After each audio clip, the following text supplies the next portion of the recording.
Nze mu nsi nnyinamu omuyimbi bamuyita Alien Skin ne fangoni ye.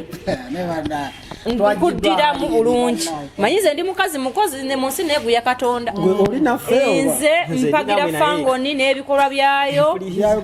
n'abayimbi bonna abali muki mufangoni abo be bankakatako. Wali ku Rouge amaze okuyimba Kamiri yali atudde wali omugezi Ekkenga ali awo ne Yanga Mulonga bali awo bwe namala okuyimba ne baŋŋamba olina okuvunnama wali Kamiri atudde wali nga nakuvunamya okuvunnamira Kamiri King ali wali bino benjogera wali ku Rouge ebiseera ebyo Bijou yali ategeka ebintu ebyo nenfuluma abweru bwe namala okuyimba nafuluma abweru ne bambuuza lwaki bazoyimba tovunamye ne mbabuuza okuvunamirani King Kamiri bali ne Young Mulo ne mugenzi balinga bataano awo naye nga nze nnyina ekindiko emabega ate buli omu akutya Chief Media nga ndiko ekindika bawali balowooza bagenda otunula bwe bati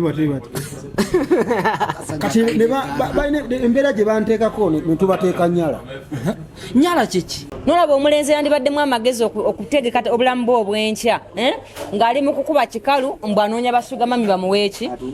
n'osanga omuwala omuvubuka omuto ng'awasizza omukazi wa myaka 4 kuba yakuzibwa nnyina kati anoonya omukazi alabikira ddala nga maama we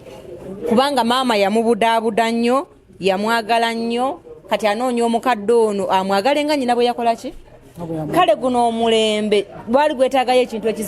ekizikiriza Mukama akireete. Yes. Whom to blame? Abantu abakeera okwegatta babiri nga tebeesobola. Bali abato. Chief Media.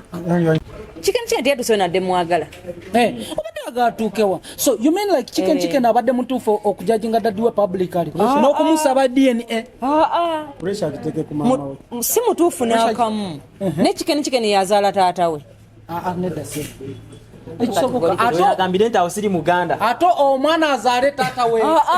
Olwaleero chicken yazaala nnamba emu. Lwaki? Kubanga asobola omusanga mu bantu n'amugaa gwe musajja gwe sirika. Abatulaba tubaliriza ku Fact Media abaire dowezi ba Peter Smith era ndi wano ndi mukuseka kubanga we bitandikidde wano behind the scene bibadde birala Nalongo ye munyivu era siri ate omusinga ina bungi ate omusajja mukwano gwenyo gwe bali wanti rona beera nyumiza nangamba Nalongo kyaliwa naye Nalongo nyina amugambye ne drive teribeera yo okumanya kyali wange ne bwe ndeetinga girlfriend nga waliwo ekibulamu nkubira Nalongo awo wonna wendi naye tewajjonkedde omuyimbi tuli ku YouTube Fact Media era osobola subscribing ku Fact Media YouTube ne ku TikTok make sure at least following or liking or subscribe or sharing ateerabira nakuteeka ka comment ko kubanga kikyagala tukolere era n'okuteeka ko notification because beera fast kubanga tuyira Nalongo nakolwa leero oyinza okubeera muntu omwaso okufuna agamawulire getugenda okukola nakolwa leero naye nga jala kutegeeza tuli ku Urban Bar and Lodge oyagala okucakala oyagala kudigida oyina birthday oyina graduation it's all about Urban Bar and Lodge Namungona opposite Orthodox Church kumpi makati ga National Housing. So olako lwaleero twira Siwaiza go ukore sebo mwana nyanjula twira Jibuzo over Metro FM Jibuzo yasibye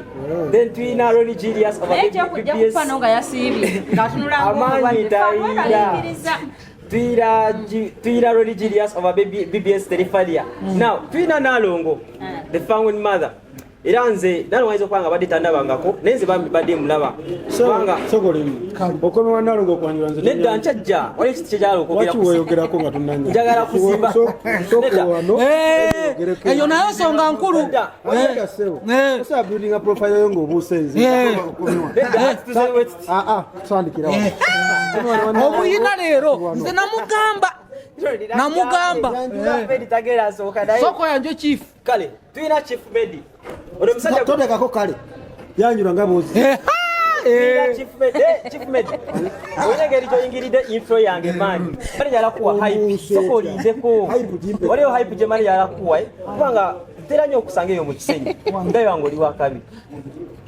tera nyo okusanga mu bageto yiti era waliyo geto yiti gena alaba nangamba Chief Media wakabi oyo gemanyi gafe kato yingiridde hype yange blaza ate waliyo hype esinge Singe wato ile yenda otese hiyo kati era jitu ochifa kutta onasobola chief jabwe solira bakuba wendi wano jabwe solira bale chayegera kuna longo kitone bale akatuke jalo okogera kono mukyala ono mukyala bade tandabanga ko maybe nenga nze bade mulaba bambi boja nolaba nti bakyala bana abamu basalamu wali ogena nabanga gamba bita sobola kuya na musajja ngafunya akabenje but she has been there ayogera ebintu ebizimba nti wowe muwuliriza nti at least yetagenze mu ebyo byokuyemula tikatate yandibadde nalonga yefula senga nenga eyo teyakwatayo but she's always ali updated ku buli kibeerawo babina nalongo njagala kukwebaza webala omulimu gw'okola mpamu sente nzasibisi nakugamba ogenda tuka omusajja akugamba enjokya nebambi nalongo kyokola kyamaanyi era sabanga osigalengekaawo tovanga ku mulamwa nalongo mukama kwekyo osingayo okwagala genda tandika nawo jimuzo soka obuze kubatulaba abatulaba kufamedia batantana jimuzo onsanyisa okubeera ku set ne musajja mukulu amanyikiddwa nga Medi ne Nalongo for the first time Nalongo mulaba Medi nze mulaba Chief Medi yamundaga yali mukwano gwange weba komita wali tricks ensubya tamujjuke na kumujjukira so like it is good okusharinga n'abantu abali important mu music industry because for him is an artist Tono promoting she analyzes the art industry so ndi musanyufu okubeera wano era ebigenda okuva wano nsubira bijja kugattako gwe tunawetera mutonyiiga nnyo because at the end tukola mulimu gwaffe next time nawe tujja kuwamu mpola mpola abanyiiza era tusula waffe naye asula wuwe ekyo kitu ate kituyambira ddala bwanyiiga ebintu byaffe abaabirabye nga anyiiga okay abatulaba nzero Genius Official ne musanyufu okubeera ne Jameso one of big lion ghetto lion ya Chief Medi bangambye awangalira nnyo mu Kisenyi tebangambye wabula mbadde nkimanyi kuba awangalira nnyo mu Kisenyi abaana b'omusenyi bangamba abagattako nnyo abayamba nnyo abatalina kawunga ateekayo abatalina sukaali n'abikola nze Genius Official ndi muzanyufu nnyo okubeera ne Nalongo kitone ono si gwe gusoose okubeera naye mabegako yampisamu kweggaalo yakubeererawo ng'ekivulu kikusala ng'enkuba etonnya olina abantu babiri n'omala n'ogenda ojonkera omuyimbi we ng'olina bwapkamingi bwo bw'oleeta nakugamba tebonnaba kuyimba ebyo biveeko y'omu kugamba tebonnaba kuyimba era bakuddamu nti tannaba kutandika kuyimba wabula gwotusibako genda mu maaso genda mu maaso lwaki onyingirira mbadde mpisaawo bigambo bya Nalongo y'oma abansindikira enkuba ku Band Lounge era mukazi mulogo nnyo kuba olaba engeri gy'ologamu nange ngenda kati kufuna abalogo abakusingako kuba kyemmanyi eddogo lyo tetusobola kukoma ku liryo oli mulogo oli mukazi mubi nnyo lwaki onsindikira enkuba ku lunaku lwange era ekivvulu Uganda nze ndi mulundi nga ngenda nayo ne banjazikamu bwe twogera ku bakyala actually bwe twogera ku baagala bwe twogera ku baana ab'obuwala abakozesa omutimbagano obubi bwe twogera ku bayimbi ab'enjawulo when it comes to relationship Nalongo kitone atubeereddewo mu industry ya Uganda so ndi musanyufu okubeera naye mabegako yampisamu eggaalo olwabiswanka naye nange nali nkola mulimu gwange nganze naye erwalero kyemaaja tubulira ekituufu atugambe nti atunyonyola ensonga nti ebyaddala akavubuka tekanatuuka naye nze bwe ndaba nga akatuuse kuteesa ku baana we have a big lion in the building onteesa ku bumyu nedda mukwano sijja kusobola amanya gange nze Nalongo kitone nampijja mukomusajja international okuva wali mu Fangoni Forest oba Nalongo w'omukabira nze mama wa Kisache Nasani primary tuli awo Mengo abazadde mu mpa abaana tulina essomero eri ku mutindo ddala okuva ku baby mpaka ku P7 nga iri mu kibuga wakati nti dituyambako basingo mothers mu abalina abaana abazaala mu basibamu donors nga tebalabirira abaana buli lwa mukaga mbeerayo nga nkwasaganya ensonga z'abazadde abateesobola n'abaana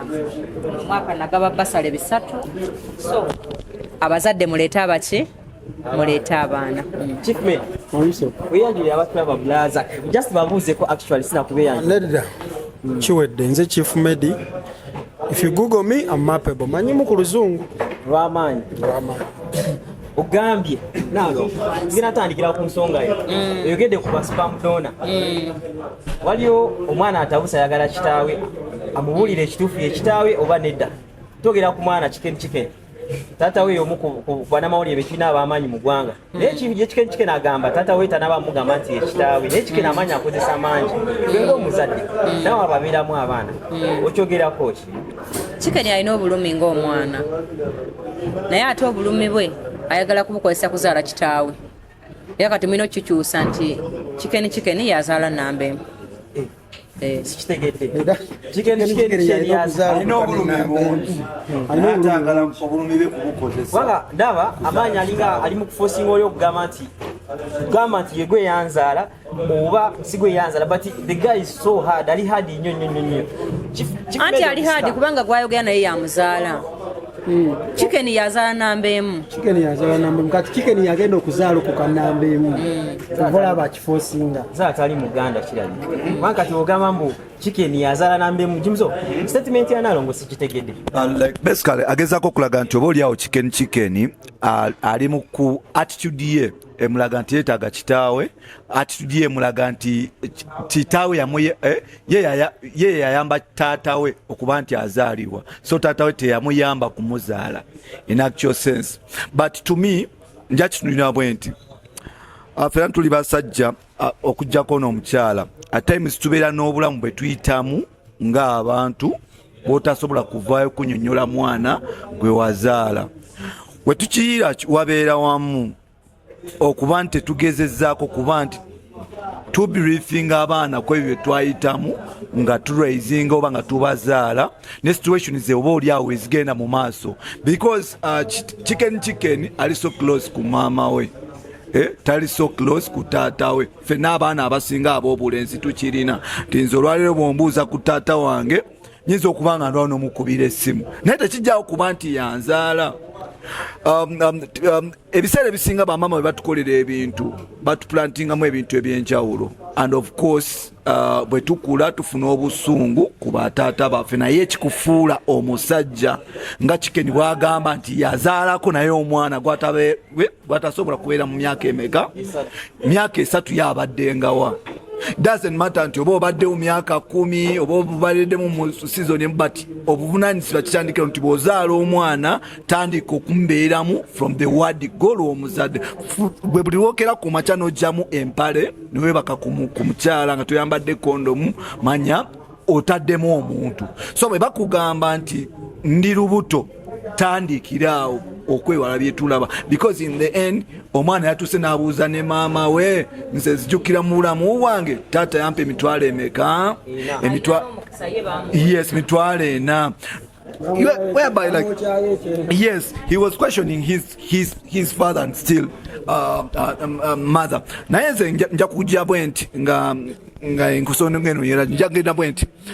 Chicken oli mukuzaala oli muzadde already obunafu wabulagadda mu kusooka ku mwana wo w'obuwala gwe watandikirako how issue nti obulamu bugenda atambula forever bwe butyo ekirala abazadde ffenna abasajja tuleme kufuna excuses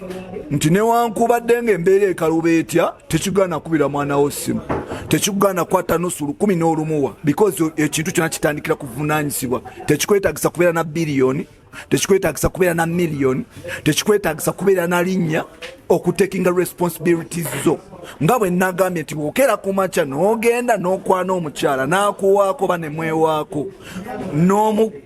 nemugenda mu bintu ebyo nga toyambadde kondomu any result zosuubira gwe take care oshegeda tandikirawo obuvunaanyizibwa abo ebisigadde tebajja kunonyola ekya kye nalabyeko mu nsonga bwe eno nalabye nti bano abantu abasatu maama omwana n'omukyala bonna basita baagala kufuuka family y'abasita bonna baagala kubeera basita bonna baagala kutaking over internet baagala kukozesa space okugaininga either popularity of fame because tosobola kuŋŋamba nti family matters osobola okuziteeka platform ya TikTok nze kankome wano ntwale wa maama omukyalo oba ogenza okujja nga tuli ku nsonga ya Chicken ne taata we bali bwe bati kati bali parallel muzungu bwagamba because Chicken yayagala taata wa mwatulire yampaka wanzaala. No, one thing I can't blame Chicken, but at the same time no muzadde simu blame ne dad simu blaming naye ensonga yange eri ku Chicken tosobola kuforcinga daddy okuzaala. The big challenge I know. The big challenge I know. Here Chicken was supposed to force mama okumulaga tata omutuufu because ebigambo bya Chicken agamba mbulira obo newakana okitegeera ate n'ebigambo bya sharinze ku social media bibi ne dad kuba gye buva ne gye bulaga tata n'obwaba musobya atya tosobola mujja omusobo tosa muyisa mugaali bwotyo ono omulembe gwammwe omuzadde asobya mwina kye mutakoze bazadde ku guno omulembe buli kimu mukibakoze naye ekyomukisa omulungi nze mukama mwebaza siinayo mwana nzaala bonna bennina nze mbakola ki ate ekyanzaaza abangi seeguya baana kati mwabeeguya abaana ebintu bingi bigenda batuukako nti olwaliro bw'otunda saga yonna gisanyukidde yalyose nejja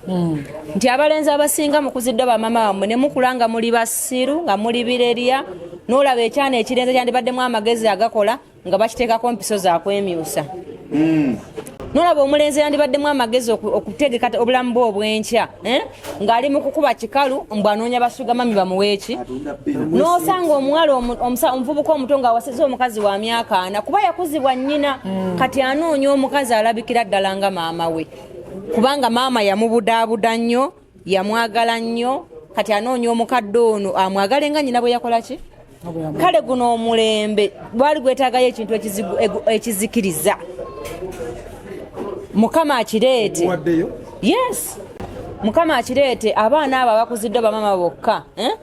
bagende nga abakwanaganya ne bannaabwe abakuziddwa ne bannyaabwe bokka okitegedde tumanye nti ogwo omulembe gusangibwa nansana bw'oba ogunonya gyokola republic of nansana gyobajja tumanye nti ate kasubi waliyo abaana abakuze ne bazadde baabwe sigamba nti akuze ne muzadde we tayonooneka naye abo abaana beeyise neeyisa y'ekitumbaavu olwokuba nti ffe mukama yatulonkinga nti abakazi abategeera ku 10 kuliko omu ate naye tumala mumukebera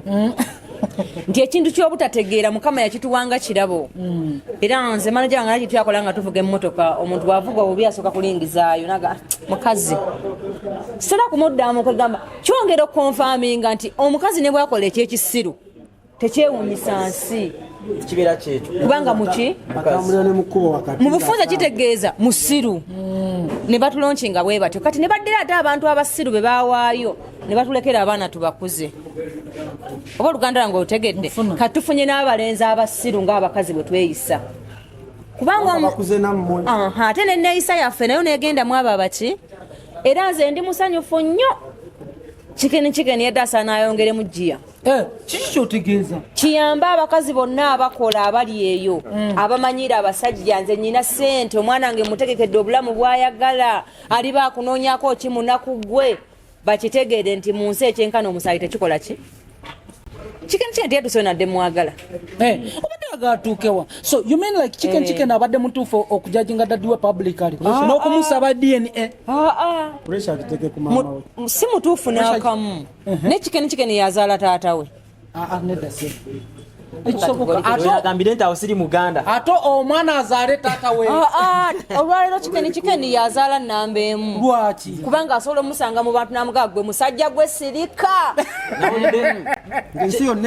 waliwo kyabadde ayogera sikategedde kaddemu olinayo kitaawo tumukutumeko atuuka public n'amugamba atya sirika kati olwaliro chicken yazaala nnamba emu chicken asinga dadi w'amaanyi naye chicken sira kuba akikola nti mwana wa mpisa mbi lwakuba ekigambo respect mutaata okuva gye yakulira teyakirabako kubanga bw'otunuulira nnamba emu yazaala muto sente yali azijjeewo ezirabirira omwana ye tazirina kitegedde nga ne mama naye maama yali muto nnyo mwana wa P7 emyaka 19 obadde kyoliko ebyewammwe mukwano nebawawedda 19 mingi kati oba oyagala ssente ezirabirira omukazi azijjewa kitegeeza abaakuza chicken bamukuza bamulaga obunaku obuli mu famire gye baafuna olubuto nga n'okumuzaala yali nsobi kubanga abantu abatayisobola babiri bazaala omuntu ng'ate alina okubayambibwako maama waabwe so whom to blame abantu abakeera okwegatta babiri nga tebeesobola bali abato chefmed bali nakyembuuza manya abaana bonna basiibye puresha nziraba yandikitadde ku maama we kubanga bagamba omukyala yagaba omwana kati baba yamugamba nti ono itatawo nambe mu itatawo yakuzaala kati mama yamugambi bwaba atekako pressure amugambi mama siba kunji ku seti wano mbulira ekituufu taata ono ye wange okutegeera pressure abagiteeka ku mama atikati waliyo interview yabaddeyo yesterday chicken bwe yabadde ne mama we mama we teyamugambi yamubuuziza mama wange yaani nga bali ku chicken ne mama we naye mama we yamugambi gwe nakulaga yaani yekitawo yamulaga ye chicken mama wamugamba nakulaga nambemu yekitawo ne chicken yakyawuuza taata wange kati akkiriza ekyo mama we kyeyamugambi ani ye chicken yagamba omusajja amwegaana ye ng'ayongera pressure agiteeka ku maama lwaki omusajja amwegaana gugamba maama lwaki ogiteeka ku nnyoko nga wakula chicken yasoma anti kati mama ayagala bitabo mama yagaba omusajja ayagala fees mama si yagaba omwana nante sawa zino chicken amisinga mukwano gwa dad kati kyova omugambulagwe ku live agulete pressure agiteeke ku maama we hala agulete jimuso taata chicken alina kyeyagambye mukwano ki gwayagala ogwa taata okumwongerayo ekyena kiro ekyena tekimala mukwano ki ayagala kiwera omunaana ayagala adabolinga tripolinga kiki omukwano ayagala gutya guliwa amuwasize mukazi edemu nayo omulenzi oba olina nze wootuukira ensonga eno nagyegadde nnyo chief ng'olina omuzadde dad oba olina wootuukira omanyi okufuna omukazi nenagaa tugende mubazadde bo nga toyina maama we yagamba yoyo taatawo kati lwaki okyakibuusa nanti taata wakwewakanyi kati wagenzeko ku kijja kyewamwe ne bakugobayo taata we gye bamuzaala yamuyise wayi erinnya lye yayise jjajjaawe azaala nambe yamuyise namwandu kedo jimuso taata chicken yabadde amubuuza nga bali ku live n'amugamba oyagala nkuzaalukuke bwe mbasinza kuzaala nkuzaalukuke gwe ng'omuntu alina common sense eyo statement eba etegeeza ki like oba okiraba basically mu byonna nga bwe nagambye bano abantu ababiri bonna they are fighting for space bafightinga they want to prove something in public no tebalina kyebakweka naye balina kyebaagala okuprovinga ensi kyebali nze nga bwe nagambye nti bw'otuuka taata ng'ali mu content space nga n'omwana ali mu content space ng'omwana agirina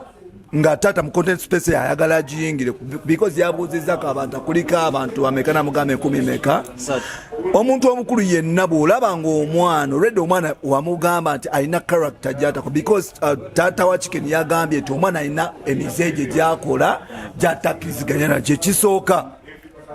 emizembu chicken alina embeera za abakyala ng'ate musajja okitegedde ng'ate ne mu Uganda tebazikkiriza ensonga z'okugezaako esebisiyaga I want to be open to the public nga taata tabikkiriza naye bw'olaba nti omutabanyi bamulese ku live omuzadde yenna kyalina okukola kwe kuvaawo bagamba abazadde tebasobya ebyo bisiyaga byambu oba simanyi byambu nze sibeerangayoko mbweza embeera bira byebagamba nti omuzadde tasobya waliwo point bwetuuka ne bakupininga n'ogenda ku kisenge ng'olina okuquestioninga abo abantu ababiri abakuzaala because tolina muntu gwogwenda kuquestioninga mulala mu buzungu mu Bulaaya bakugamba nti bw'oba tosobola kuzaala n'abazungu bakikola ennaku zino bw'olaba nga future yo tennaba kubeera bright osobola okwegatta abantu ennaku zino nti bw'obanga toli ready kuzaala linda paka bw'olizaala bw'obanga toli ready paka bw'olifa tozaalira ddala kyengezaako kyenalabimeno point point yange endala nalabye irresponsible father still bwe bamubuuzizza yabuuzizza omwana maama wange omumanyi ng'omwana yakola initiative n'agenda n'alaba bakojjaabe ba ankobe bataata babato n'agenda n'alaba jjajjaawe naye nga taata tamanyi nti omwana yakola kiki ekitegeeza omwana point gyabadde raising at you irresponsible father twagirabiddeawo ku life in the end quiz to blame ogenda kublaminga mwana oba taata tumi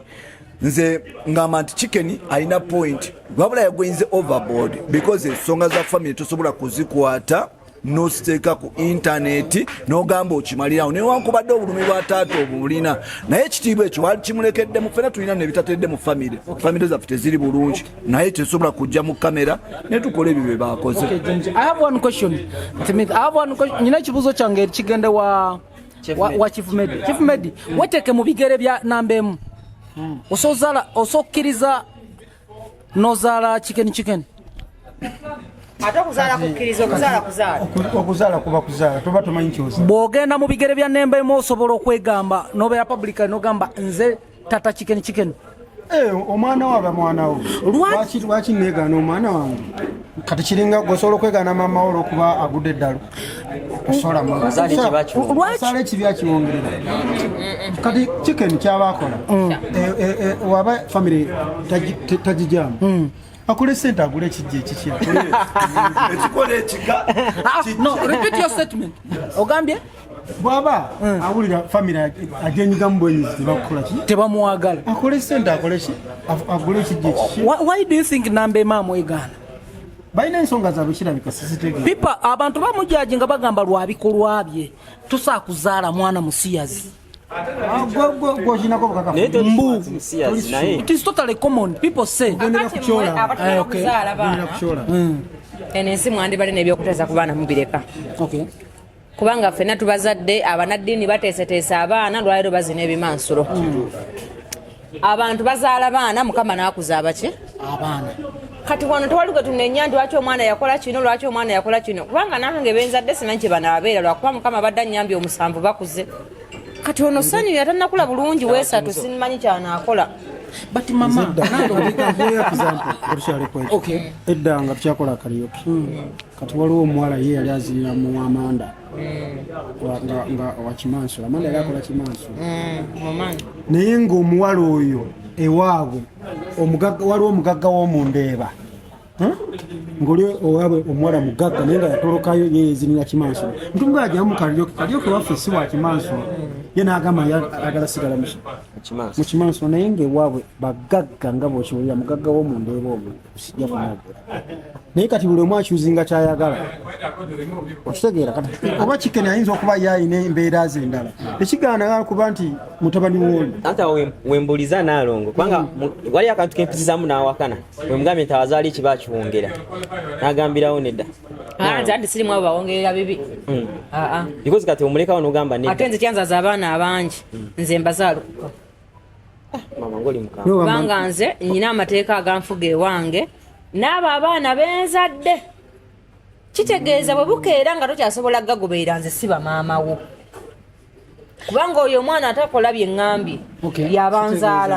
singa kikeni yakulira ewa taata osanga teyandibadde ebyo nedda osanga teyandikoze n'ekisingakawo kubanga naggambye katonda yakuza abaki abaana naye nze lwaki ekyo olwo olugero sirwagala nti abazadde baagala nnyo abaana omwana n'akola ekintu kyewandimukangavudde bw'aba agenda ku situti muleke agende anti abadde ayagala nsi muleke agirabe nolabanga omwana ayonooneka ogamaama omwana wange anze si yenze muwala w'abalundi nedda mukwano era ezo engero zammwe ez'abaganda azaala ekibi ekiwongera seewaani omwana asigala seewange mu bazadde ababiri tolaba waliwo kye bakweka ate bakweka mbadde embyaga zaki nga tumuluddeko era baddembe okubikweka yabasasudde nedda teyakusasudde gyebakweka byabwe okitegedde wabula nsenjagala nfunyemu ebintu ebi abakazi abamanyire abasajja kuba mulina ssente mugenda kukitegeera nti omwana we agenda kukola buli kimwakifune empewo nga zimusiiwa mu mutwe nga kikere bwe yakoze eki ekyokubiri medali kubala waliwo ebiruluma gyali n'agamba neebaka n'ebintu bintu g'ekiro naye kikene oli muvubuka yeegombola alabere nga kikene asula mu apatimenti avuga emmotoka ye n'agendako ne mu bbaala n'akwanako ne ku muwala gwaba akoze eki kitegeeza kye bayita omusaayi mu nsi walibaawo kikigula ekyo nakyagaddemu ekyo ekintu kimu nti yadde tukirabira mu kibi nekibeeka abangi bekiyigiriza anoonya musaayi abakazi okukwata abaana baabwe mubatwale mu bika byabwe kiyamba abaana bammwe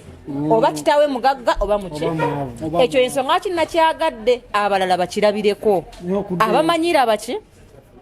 ensonga endala gye nayagaddemu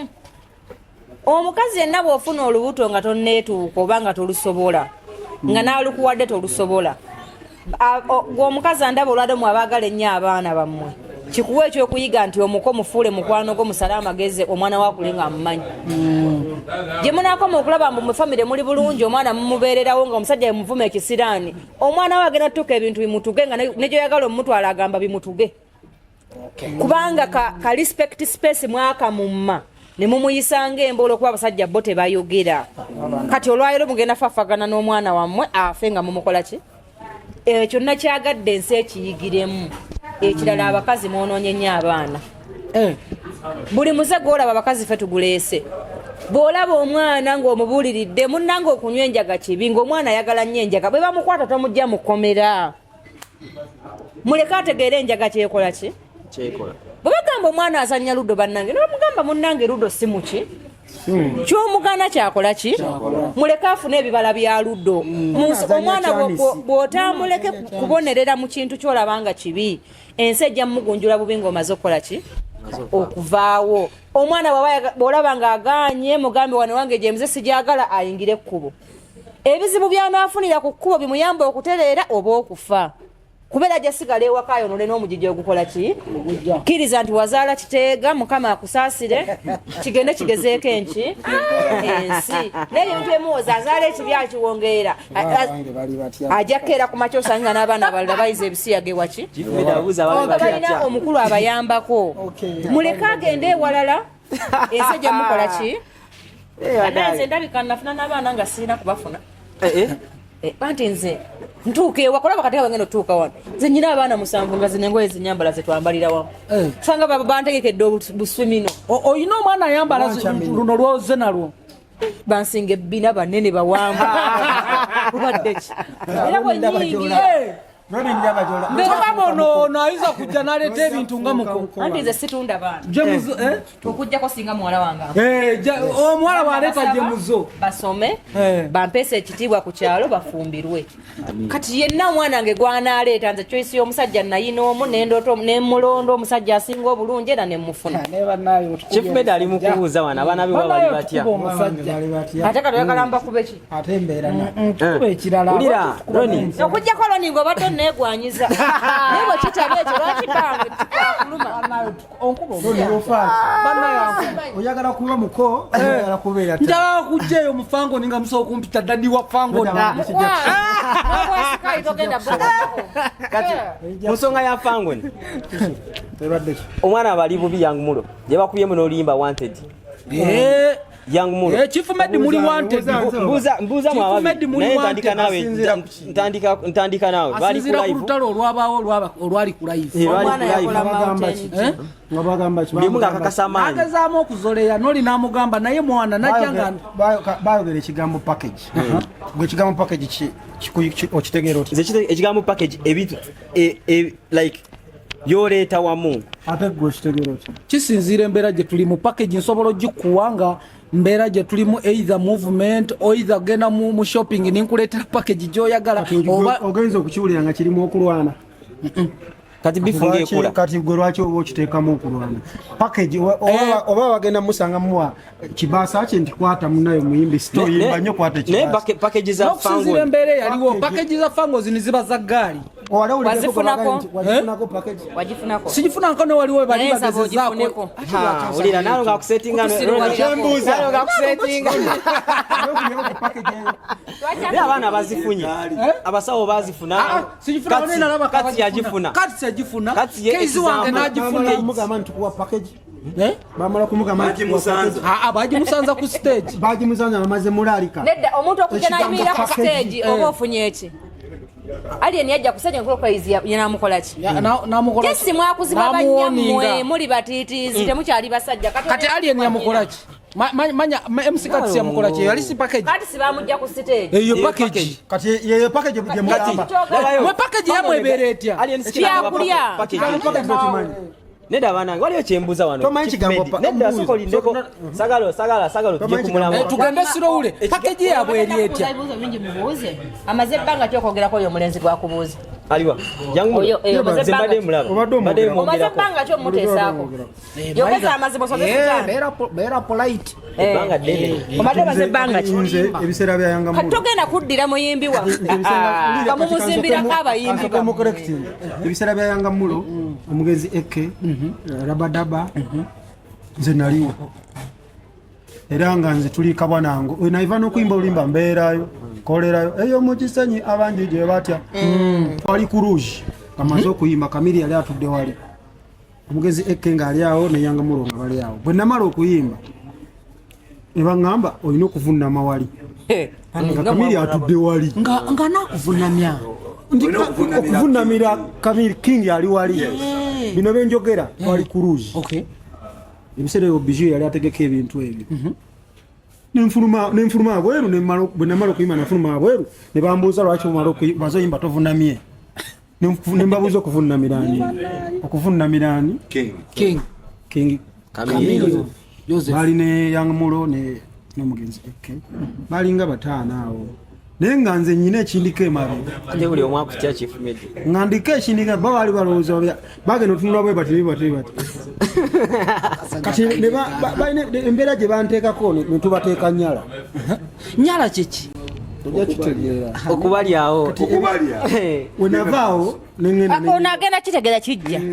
nengenda nenyimbakolerayo eyo mukisenyi abangi gye bati era mwalimu vaasi egamba nti eke malala eke nga takyasala waffe saakusiima nga buli wagira bwati omugenzi bifu yalinga kati Yangamulo ye muntu eyefuula ebiseera bye yali mu Leon Island kati nagenda okuwulira nti ate agenzeewa Firebase kati alien bwe yajja ate nagenda okuwulira nti ali biddawa Fangoni kati kitegeeza atambulira awo era ojja mulaba nga akomyewo mu Fangoni so kati ekyo temukiwabudde eyinza okuba epakeji gye bamutegekedde okukomawo wa abagambye abasinga talent agende mu studio olulimba lwaleese bade nanjala okuweereza baluyita wanted nagamba nange ridimu njiyimbi nange ridimu njiyimbi ridimu yaba Jamaica natugiyimbe nange njiyimbe basi mwezi na buli kimu ekiri nange najiyimbe nfunze yabakopi ne Uganda situli bize ushagera situsobola kutula wano kudiscussinga ku muntu gwe wagala nti nja kuwa package omuyimbi agende mu studio approving kati to cut the story short package gye mwabadde muteso muwayi package kikaji obadde ojagaza kati kiri mutu kimanyibwa nnyini kyo nedda naye alinde eyiye totusobola kusosotola naye Chief Med soko lindeko olaba boyogera ku package because olaba omuntu alina common sense okuzibwa maama kirungi naye kumusajja tekyandimye common sense kali common ngamba ekigambo package n'okirowooleza kirala kitegeeza common sense tali common katono nnyo ku Chief ono omulenzi yabasaba kolabo mwe mwagimusaba ono Badman Gadget Yangamulo saliyo tewaliyo kubanze kyemanyi kati nze kati nkuwa example nti Mafia baba akolo oluyimba n'omuntu ye yamwenonyeza n'agajja nkukolera nze yankubira essimu yampereza message nangamba Chief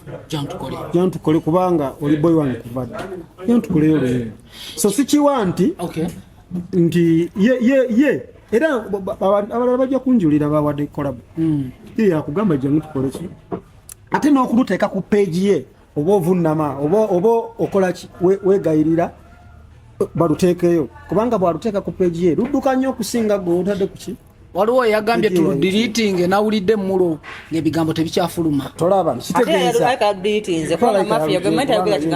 oluyimba yalugyeyo simanyi naye bwaba yakyogeddeko aba yakikoze tagezaamu eba sure kakati ekirala ono kyasinga okufa ekituufu kiki ku kolabo yaabwe loni kyasinga okwagala mwekyemutamanyi ekintu kyonna ekitumanyiira loni akissaamu nnyenku nedda ne kati ngenda kubako ebigabo bye mbagamba nze saze wano kuteesa ku muyimbi yenna nze mu nsi nnyinamu omuyimbi bamuyita Alien Skin ne Fangoni ye nkuddiramu bulungi manyi nze ndi mukazi mukozi ne mu nsi neeguya Katonda nze mpagira Fangoni n'ebikolwa byayo n'abayimbi bonna abali muki abo be bankakatako era next time obanga ompita bw'obanga ogera kwogera ku muyimbi about Fangoni ki tuyina Chief Med Sandra Nax oli omwana yayimba Ebina Ocean City Chosen ani mulago tuyinawo Gudo akyali wamu nange yakakuba mega hit abakabuzi mukwano batya aleta wembaze ndala ne wankubye line kozi jinsi jukiza mubulire ndi kuteesa saze kuyimba kati njagala okitegeere okuva n'olwaleero nti ffe situlinayo budde bwonna budisikasinga ku muyimbi wa ggwanga kuba situmulinaako lutalo ffenna space etukola ki etumala naye kyenjagala okujjukiza abo baheita abakakaza empale 63 nti alien alwanidde be baayita empologoma n'alwanibwa bwe bagaa nti eyo tayiga bweyingira mu kisibo ereka etagudde bonna abakola ki ate bw'olabanga bagambye nti empologoma efukamira nti ate akamyuka asalinkiriza kati nze toddangamu kumbuuza ku bintu bya kitumbafu modolo mbuuze ebintu ebyo temuzuukusa nsolo ensolo ensolo yeebase bali mu kuzuukusa ensolo nfune gye muzo mpuliriza ow'ensolo sikulinaako buki naye nze gambye obanga ompita nga twogera ku baki bayimbi mba njogera ku ki alien ku Fangoni Forest lwansonga eyayimba olumu eyayimba ebbiri bonna bayimbi baki bansi sina gwe njagaliza kibi kubanga nze kyemmanyi nti nyinamu abalala benjagala Fikfa Mike njagala Gravity nga mbagala ku loba kyali bange njagala ka Spice naye mpa bebekulu ekitiibwa naye I support Fangoni ki Forest bibiri byanjawulo afuna gye muzo n'olw'ensonga ezo toddangamu okumpira okuteesa ku muyimbi yenna owaki omuyimbi awulira nga w'amaanyi ng'ayagala alien gyali ku Fangoni yaguze studio ku Salama n'ebbaala eri wali ku Kooki yaguze n'ebbaala mu ebyo ebifo byonna abeeramu yaguze n'ebbaala fe tulina erinnya limu Fangoni tuyagala tuyita Omeroni oli musiru Jimzo abaana bagambye nawe bwagambye bano bafuna share mu gavumenti teri kuzuukusa nsolo First of all, compare for me those two artists who is better live ekigambo talent wise why not kubanga singa talent wise singa Jamalo yasinga okuyimba mu ggwanga ekyenjawulo ekiriwo buli omu yali wakabi mu generation ye nze zijjukira mu 2012 Young Mulu yakuba tebakusobola nakuba Dig Them Love Me nakuba yakuba ennyimba nyingi by his time ye yali Lion ngera bwayogera bamutya nga bagamba ine egaali abachakalira ku lafters bakirabako nti Young Mulu yali bad mu time ye netukandi omanyi bino ebintu byokubeerako olina okubeerako ng'olinamu n'akasente tosobola kubeerako nga tolinamu kasente sikiwa nti Young Mulu akyalina obusobozi obusobola okuvuga egaali y'abantu 5 okitegedde kubanga agenda bbawa kinze namba bugambi it is normal okubeera n'egaali olina okuba nga olina kyogiwa oyo Chief Media asobola okunjulira okubeera n'abantu abakutambulirako olina okuba nti olina sacrifices z'okola Young Mulu bw'aba muyimbi alina bookings meka buli wogenda wali osayininga sente nebakuwa Young Mulu bw'aba muyimbi wakabi ssaawa zino olwaleero agenda kuyimbawa alina bookings meka mbuuza Alien newabanga atalina wagenda kuyimba naye nga sokoleke ajayimbe kwa bani lwagenda yimbawa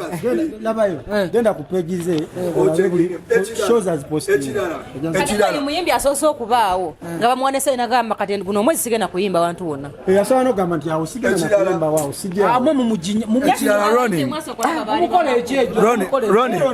Roni bw'abanga Young Mulu wakabi bw'abanga Young Mulu wakabi okusinga ku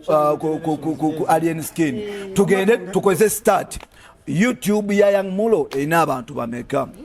video baba ziteekayo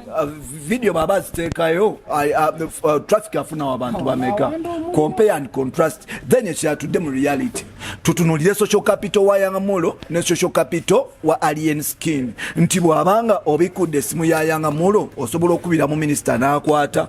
oba osobola okubiramu ko presidential advisor n'akwata just like reality otuusa kuba minister no like reality naye alinamu Bobby Wine which is naye kyogamba nti Alien Skin alinamu Bobby Wine mu contacts ze era wabamwagala tamufuna kyogamba Young Mulu alina kyasobola nnyo ogamba Bobby Wine Alien Skin kyatasobola mugamba the thing is bw'ofuna space sokoleke ku babiri yangamulo yali awaddeko alien skin obuyambi nga alien skin bwe yamujampinga career ye nagirevivinga back nga bolaba alien skin oba shibo bwe yakikola bino sibyagamba nti nina eggaali bw'oba olina eggaali yo oli tejja kujja gwe jangu okola akavuyo nga kwe wakolanga edda bino si bya rasta sadias yafiira muki ate muganda wange nkwagadde nze mba singa ennyimba zenawuliriza nnyo okuva we bayogedde ekigambo package nenkifuna bulala singa nze yangamulo singa ennyimba zenakafulumya ng'ojjonkera sigenda na ku interview kukola interview singa ennyimba zenakafulumya olwaleero mwezi 10 olwaleero yangamulo yeetaaga nnyo kalakade ke bamuwaddemu ne ketumuwaddemu because he has been struggling katika ngambe omuntu wotuka no when you attack your master yangu yatuka esera ne governor S ne balumako Kamili naye nga Kamili yamuleta ku muttu namu opportunity Kamili yanaleta emullo sana abasigadde naba opportunity bwotuka kweyo ango yagala okubeera owakabi ne kigaana ng'ate generation artist ono omupya yaliyo generation artist for now kizobagana zenyizo kubanga siwagira alien skin okitegedde nze but bwotunulira abayimbi abali omu generation ye wakabyaliwo abasinga numbers ye wakabyaliwo abasinga numbers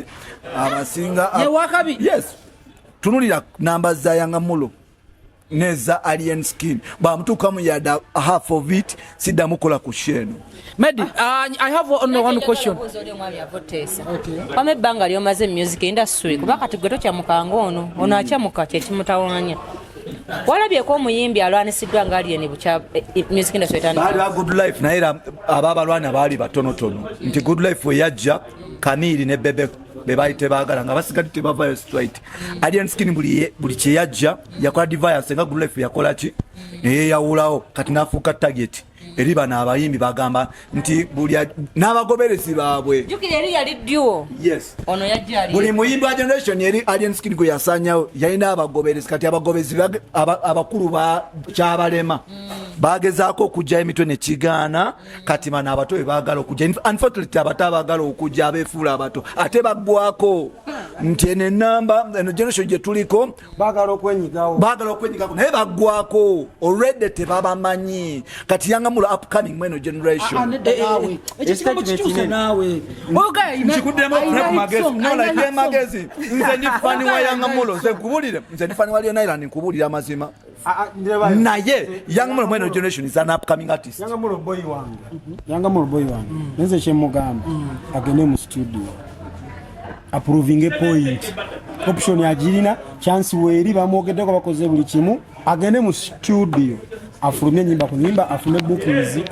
Chief Med Smith so compare with Chief Med naro cutting Chief Med when someone say Uganda okay Yangamulo oli bwagamba is a legend no can you believe is a legend or not ba legend baba pemera ku ndongo yaabwe na biki byakozesa nerigase kale gwe tunulira muli olaba legend nze ngamba legend gogamba ki kakati gwe ogamba nti legend ngera naawe osinziira ku ebyo byakoze ng'omulaba legend gwebeera nakyo ate gwe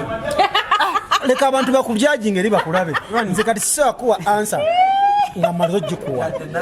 gwe ogambye ki yadde nasibe naye wafukira ddala mu siru lwaki onsiru wazotuuka because tosobola gamba nti yangamulo tosobola nakukirowoozaako ekyo nze ne yangamula ni legend okitegedde kuba talina nze ne yangamula ni legend osese waleta shiba mu ndongo ne solofas nze nazimuyigiza na buli kimu kati nze ne yangamula ni waletayo shibawo wanje wamanya golesa aroma gweleta nze ndezi ndekire byalanga kugamba reality ate nga nkyaleeta ngamba nkyaleeta abayimbi totulanko ne kalifa aganagana ngamba nakugamba nti Chief Med yasooka okuntwala mu studio kati mbuuziza bw'oba comparinga legend nze ne yangamula ni legend nga tetunagigalawo naalongo nyina akasembayo erwaleero nga tugiruddeko nendako Medi nedda tewali kye bansasula nkolera abantu ensonga ssatu lwaki ogiggala leka njogere nkuwa ekibuuzo ekisembayo Kyogere kyaliko. Leka kwensonga. Yakola show wano n'emusala teyafuna wano abantu wetudde. babiri n'ekitundu. Wano wennyini olaba walemu okumatiza abantu b'owangaala nabo bajje bakulabe. Toyina lukusa lwonna luteesa yadde kuyanga mulo yadde ku muntu yenna yadde nze yanga mulo simumanyi simulabanga nako Facebook. Anze mumanyi. Yanga mulo tomulabanga Simulabanga ko mulengera nga kanti mulengene situmanyikanye era simulabanga ko nti ali awo nga nze ndi wano simusinkanangako. Naye kati ate gwe n'olukusa olumwogerako ate gwe tokkirizibwa kuteesa yadde ku kamyu. Okitegedde ekyo nga nkimaze ensonga endala nze wamma omuyimbi agamba nti oli wama ng'omuyimbi ogamba oli wakabi nze nabaddeko jjo wano ensambya mu mupiira gwa Galaxy omulenzi yatuuka wa ddakiika ezi ne geti ne bagimenya okitegedde kati mwe kyemusaagwe gwe bwoba okyasobola otutula wano ng'osaagisa omuyimbi alina badisaipo Ankoyako omunda kubadde tomanyi. memukyanoonya bawagizi Ankoyako omunda kubadde tomanyi. Yajja kusaawa mwenda. nekimuwaliza n'okuddayo ewaka nga Ne tuddayo ewaka naye omanyi amasimu agakubirwa okwegayirira bambi jangu omupiira gusambibwe. ng'ate mu kugenda Tukwegayirira. bamwegayirira ng'abantu bagenda fiira ku geeti kugenda polisi yamugamba ate nga ne polisi wali emugamba bambi tukwegayirira tivaawo wano. kati gwe Oba nfuna. okyasobola okuteesa ku musajja Bwe bw'atyo yatuuka ewaka ate omupiira ne bamugamba tukwegayiridde bambi jangu okomawo osambe kyokka ng'avuddewo polisi emugamba bambi tukwegayiridde vaawo wano genda kati oyo omuntu mujje kati by the way nze nkuze ndaba abayimbi kuba be bannonda omuyimbi wano eyali owakabi eyatta abantu bamuyita abudumulaasi mu bali abakadde yayimiriranga ekibuya abantu ne bafa. kati olwaleero omuyimbi owakabi asobola kulagira abavubuka nti tugenda nakivuga otweyokye tosaagisa alienskin neobanga okyogera tokiddamu n'abo abakyogerako basaagamu busaazi. Semeti katono nnyo kamu akasembayo nze kusaidia Medi kamu togenda kuddamu kuteesa ku muyimbi wango jjokera omuyimbi business wise oli muyimbi business wise yafuna muntu Medi ndi muyimbi ogegenya okuyimba ndi muyimbi nedda singa alien sebo ajja kuba ecupa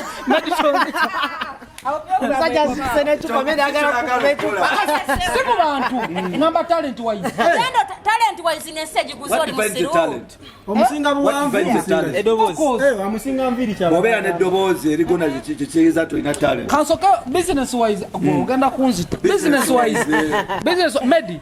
nsonyiwa saagala sooka wetondera ekigambo ekyo kyoyogedde tugende mu maaso nga munzisi ono jafuna akamonde akale akasembayo sooka tusiigire ekibuuzo kyogenda okutubuuza siga ekifaananyi ndi mukusiga ekifaananyi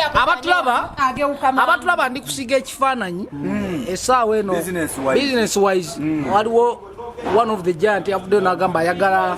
bategeka kakati bave mu ndongo bagende wano because tumanyi ekyo kifaananyi kyobadde tusiigira kyekibuuzo bino si byakulwana omuyimbi aba muyimbi n'aba ebikonde babere babiki abagala ebikonde era babitegeka babu gyali bayagala babikonde magumba gyali era ebikonde bino bya music onfuna bulungi fe buli wamu tulinawo abakiise ate twagala fe tuli babikonde ababikonde gye bali okimanyi nga abayimbi naye n'eggaali n'ebikonde mukuba mukuba wamma ebikonde kituufu alieni omusinga kale nziga oli kasere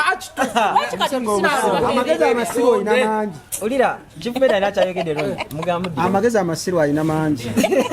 ategeera adda mabega kati Roni ndowooza ofunye ekituufu temugenda lwana nakasajja sajja kabasabye akasajayogerako kigambo nti tugenda kulwana wawulidde ekigambo kyonna nti waliwobayogedde ekigambo package bwoba omanyi oluzungu package kyeki Roni olaba mu argument programu eno entamye bwe munatuuka okusibulanga mu argument y'abantu abagezi bwolaba nga abantu nga bajuwinga n'olabayo omuntu n'avayo nti nga mukubaganya birowoozo bakwajuwinga oli navayo n'agamba nti situka tulwane manyi argument agisobola era afaafuse musiru aba musiru kati omuntu oyo omusiru tosobola kumuwa space kugenda mu maaso nakwengeginga naye okitegedde yes mu argument y'abantu abagezi gwe olabanga nga tukayana nti Rono Nyemako nani asinga okubeera owakabi n'agamba nti Roni wakabi naye bajje tulwane ng'omanya wagira Roni musiru oba wagira Makona musiru in actual sense bali bayimbi babiri kwaba abayimbi ababiri wekubako omu eyayise bato nga yabikonde tegeeza omuyimbi oyo musiru era tasobola okitegedde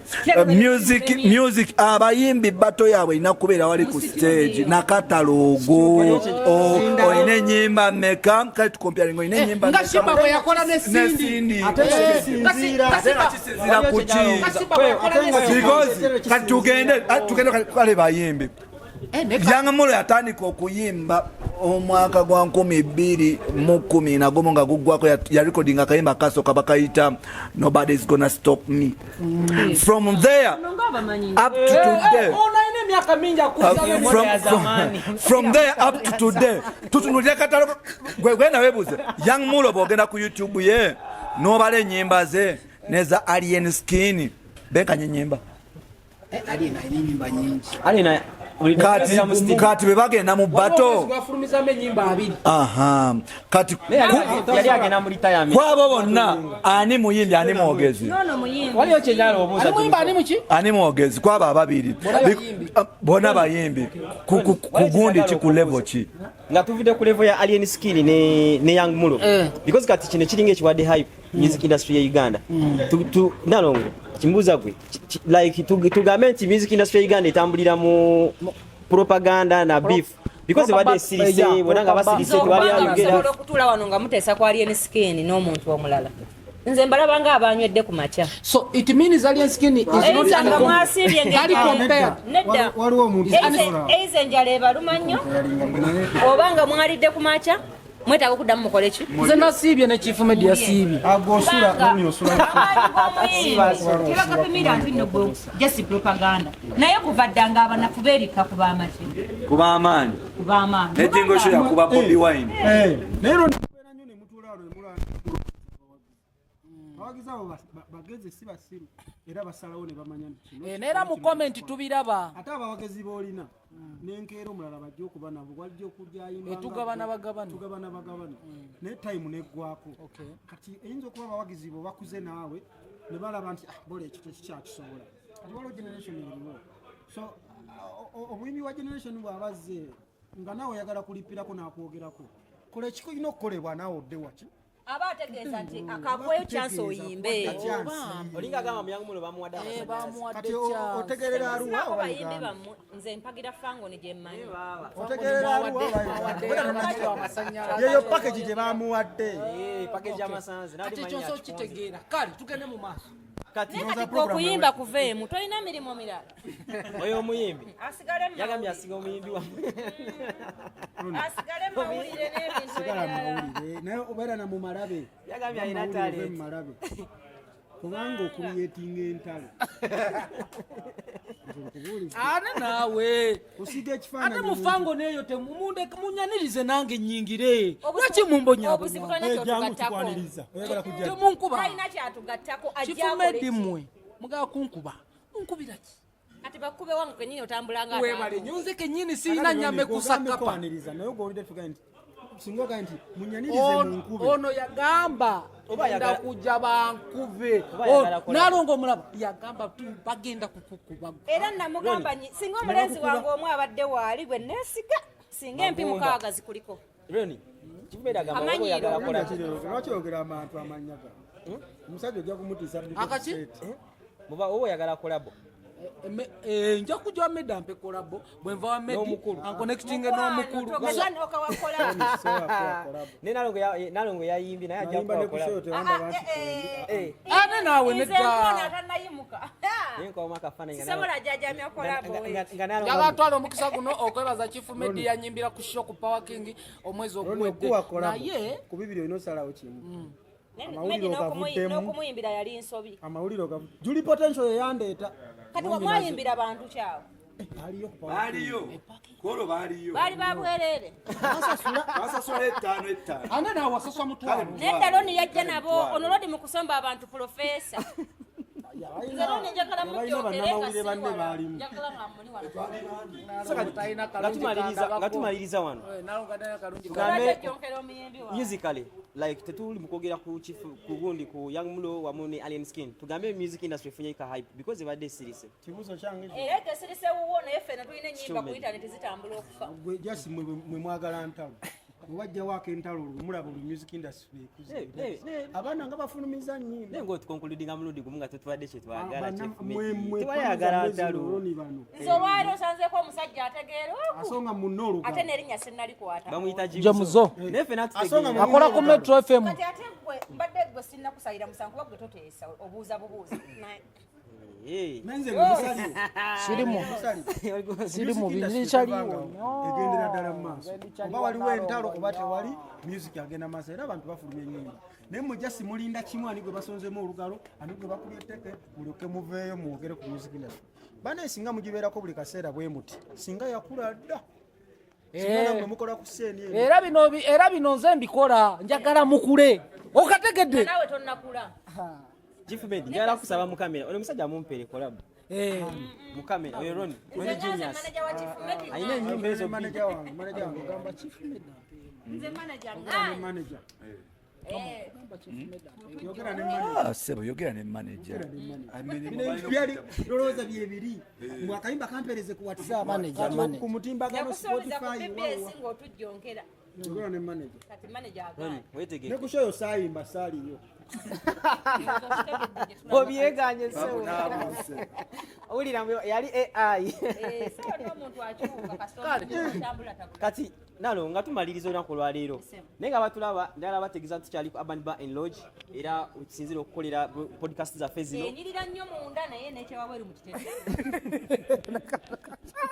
Walayi munda nnungi nnyo mbadde sisubira. kyekituufu Nnungi. munda Urban Band Lounge nungi naye buno baka mutwala eri management nebweru muterezeeyo Singirinde wabweru nga sinagenda. security nnungi wano munda.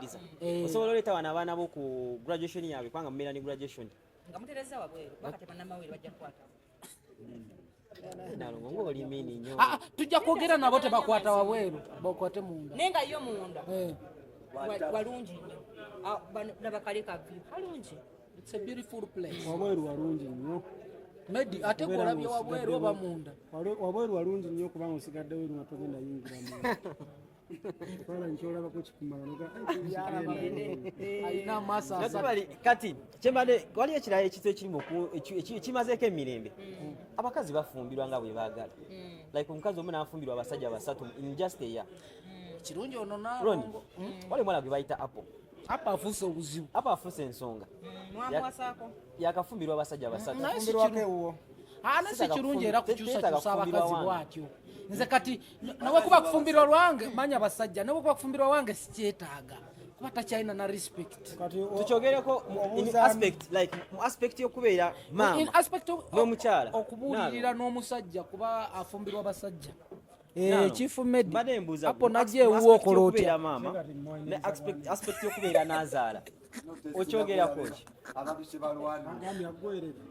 sikando ntimu Kakati mu Uganda omukazi ofumbirwa abasajja abangi tekimuweesa kitiibwa. Naye ayinza okuba nga omukazi si kyekizibu. Ng'abamuwasa baakuzibwa ng'ono maama Loni. Yamwagala nnyo kyegyo kingi. Loni bw'avaayo bw'avuma abantu akaaba tebannamukuba. Kati owekanga n'omukazi amulemye lwaki egyo kiki? Nti kati nga weetaaga oyogereko n'omuwala oyo otegeere lwaki embeera eri bw'etyo. Okitegedde? Kwati wali muwala ng'ekimusanyusa nti Loni n'ampasa ku makya Chief Med ku 8 abannina. ataovaawo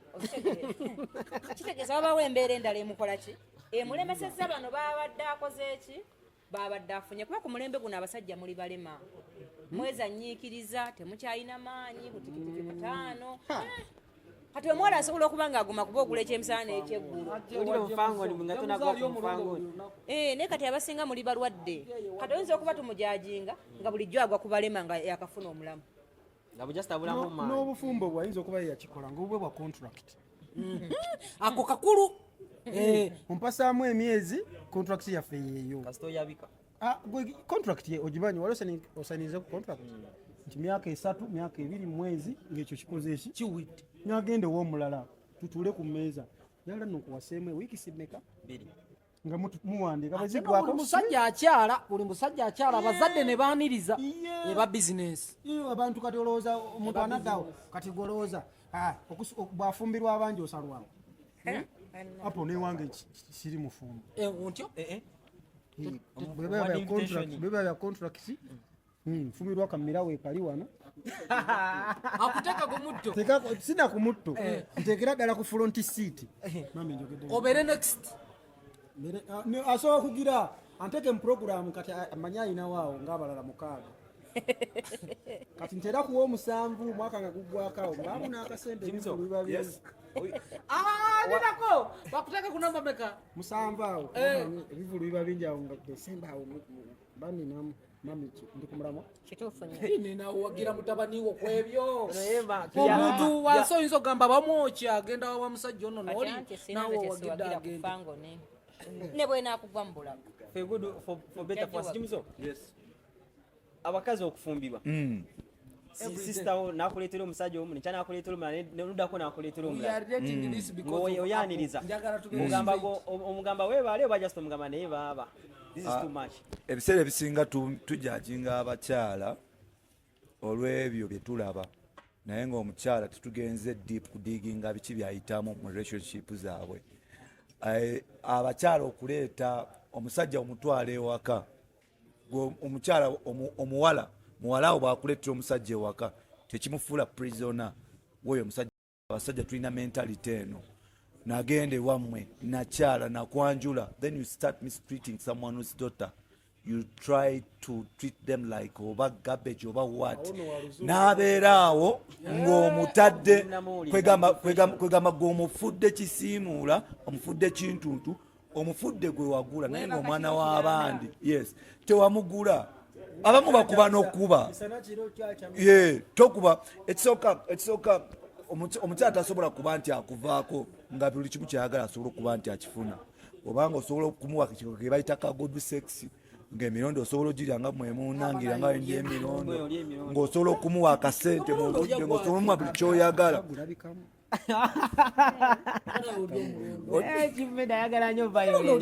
okitegedde so in the end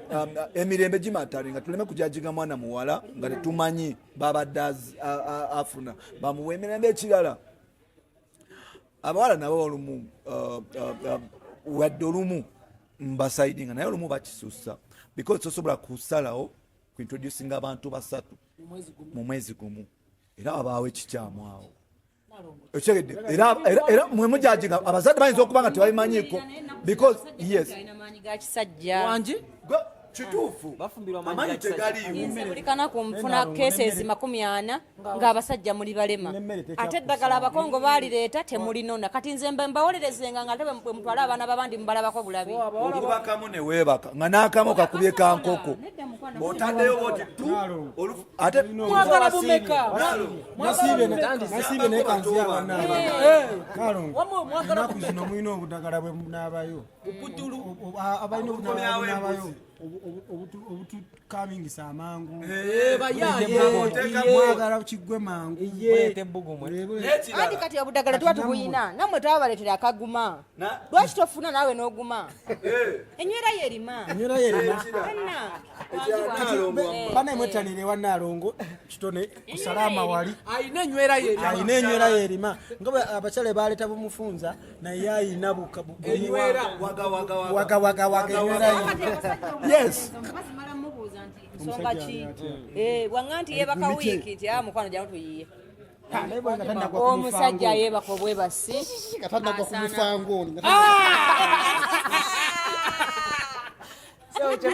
medawominga nokuwominga kati chifu medi nogwa ku apo ayinza okufuna omusajja omulala apo namugambye kubali omukaaga anteke ku namba 7 awo Desemba awo nja kubaamu ate kirungi nti abazadde ebintu tebabigaana oboze naye kuno nja kujja nettu lyange nga tonotono naye nga ndigumite ntambula mbigula nti agamage nti leero nno kyaleese kyekyo yadde obuntu baleese butono yabatwalira mumirale. Nalonge lwaleero lwa mukaaga enkya ku Sande lunaku lw'abakyala. Abakyala sooka obasibirireyo entanda n'obubaka obw'enjawulo especially nga twogera omukyala yaani. Okay, olunaku lw'enkya ndwagaliza abakyala mwena abafumbo nammwe abaadiba abakyanoonya babatwala mukama abakwatireko omukazi okwegulira emmere si kirungi ate naawe akyali omuwala omuto tunulamu mu bantu abangi abakwana obudde tebuli ku sayidi yo ogenda kutuuka ekiseera ng'omusajja akuwasa opangisa muki kubanga munna ajja kubuuza emyaka 3 bulijjo okola kinti mbadde nkola nti byokola biriwa kate ng'okutala amaggange embwa esudde ekyuma kale weepakeginge bulungi omulembe guleme kuyitako abakyala mbakubiriza okwessaamu akasente atudde wano nyina abaana 8 abawala nga nze maama waabwe nga nfumbidde omusajja emyaka 22 naye ntwala omukisa okubategeeza nti gyonaakoma okuzaala omwana omu ne weefaako n'okulukuta amabeere kubanga kasita omusajja yakuwasa atuuka mu nnyumba ye ng'oyamwambala ebibigoye ebifaanagana okuva ku makya mpaka lwaggulu abasajja tebabisiima bw'omala okukola emirimu olabikako ng'omuntu asikiriza naye abakyala abafumbo tulabika bubi nina kisirivulesi kyakabakaraani kivaamu olina kiki ayina ekisirivulesi kyakabakaraani takivaamu mwayimira n'alagiriza ebigambo kale nsaba abakyala mwepakeginge muleme kubeera nga eva mubeera mu kolima nimugumiikiriza omusajja mujje mu bwavu n'agamba ofaanane bubi kakati omutiisa n'okudda ewaka kubanga ekintu ekitanyuma kulaba buli muntu akyeraliikirira weefeeko omusajja mugjeeko amaanyi ogesseeko Salongo namujjako amaanyi nengakola ki buli kanaku mbeera ku YouTube kunoonya buntu bunziza buto busala mubiri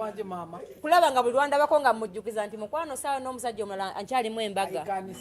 naye embaga njiraba nze lulina alina abaana bankoya potinga abantu balowooza babaganda bange amabaga ngalaba mugatubba mpaka naye bambi wamanza abakyala bwe bakabuka bwenkola ki naye omusajja mutaddeko amaanyi tajja kugendayo eyo tajja kuzaala mugundi nze wange tajja yingira ssaawa bweziti mukwana ennyumba si ya kitaawo omusajja mugjeeko amaanyi ogeseeko omusajja oteese naye buki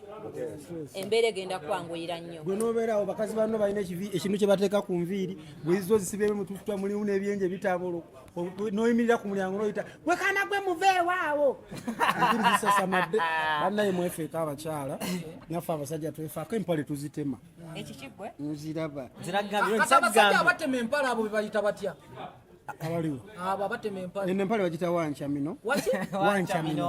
entumbo ogirabako n'ekisambi okirabako so omukazi atwala kyalabako ekisambi akiraba entumbo atulawo gasimbo londeka tulabe ayina kyajo azago itamu obino nebagamba omusajja atambuza buseke Jimzo ngatumaliriza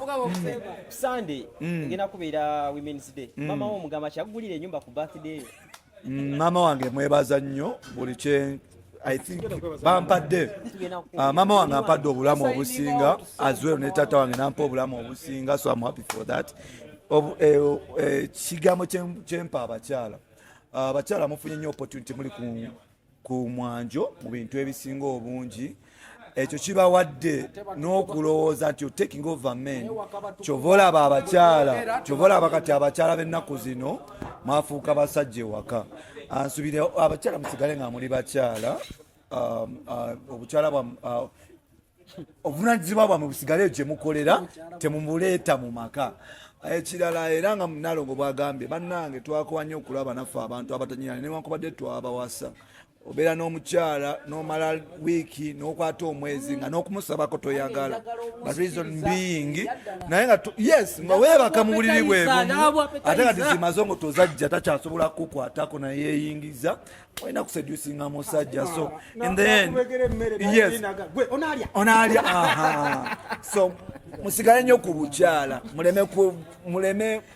kufuuka bintuntu bantanta Jimsonkomyawo kale okay sina bubaka busembayo nze nkyaliwo mwagala kunzita enkya Women's Day banange olunaku lw'abakyala tulwaniriza naye twagala n'olw'abasajja nawe lubeera eggumitenga olw'abakazi olubeera terulibaawo tujja luteekawo. Neebaza nnyo okuba mama wange nti wanzaala naye ndowooza kati oneenyumirizaamu kubanga ebintu by'omwaŋŋaananga karate bye bikulabirira. Waŋŋaana akapiira omanyi ekyavaamu waŋŋaana okuyimba nga lweŋŋenda ku kyakire emiggo ne ginyooka naye maama gwenyumirizaamu kubanga nange kati oneenyumirizaamu.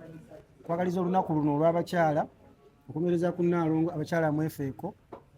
ensonga nkulu abakyala okusenya kibeere kirungi nnyo bawunyakaseera webeera ng'ogerako wota Mazazi Union jogera Bajanja benyo ne UTI yo. abakyala abawala naddala abawala olugezigezi mu lukendeezi bakole ki Abakyala banyinaffe ne bakyala baffe bambi mujanja benyo UTI. Tukoye okujja okwegatta ne tuvaayo n'amasiramu wansi eyo mu nsolo. naye ekirala abakyala olugezigezi tulukendeeza abawala kyokolaba abasajja temulina olugezigezi lungi oyambadde bugalubindi omusajja akukwana omutunuulira bwoti olinga professor otumayo munno kati agamba ki Professor Mukambwe bwamuwa enamba atagikubyeko kati nyamba wagijjeewa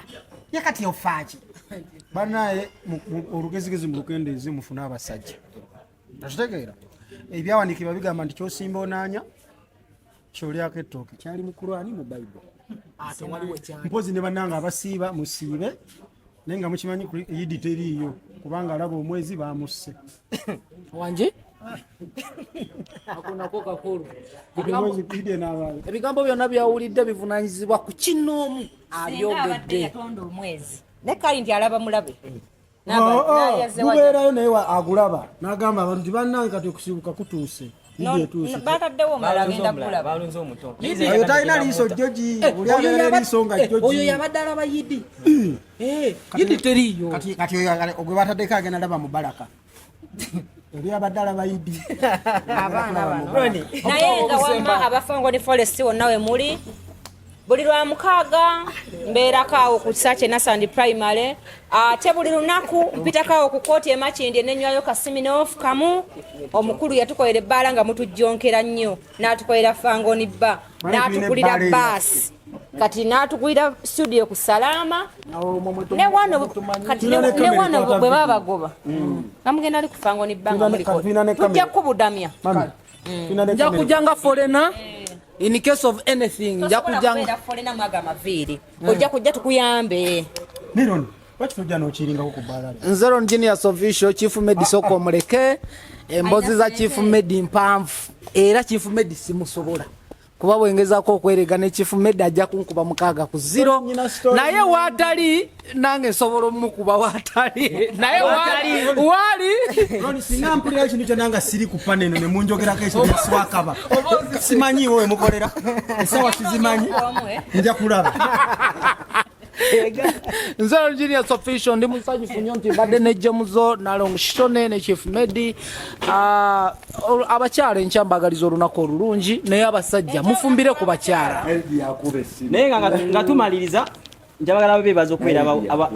abalabi abalungi okuva leero atandise paka kati naye nze njagala kwebaza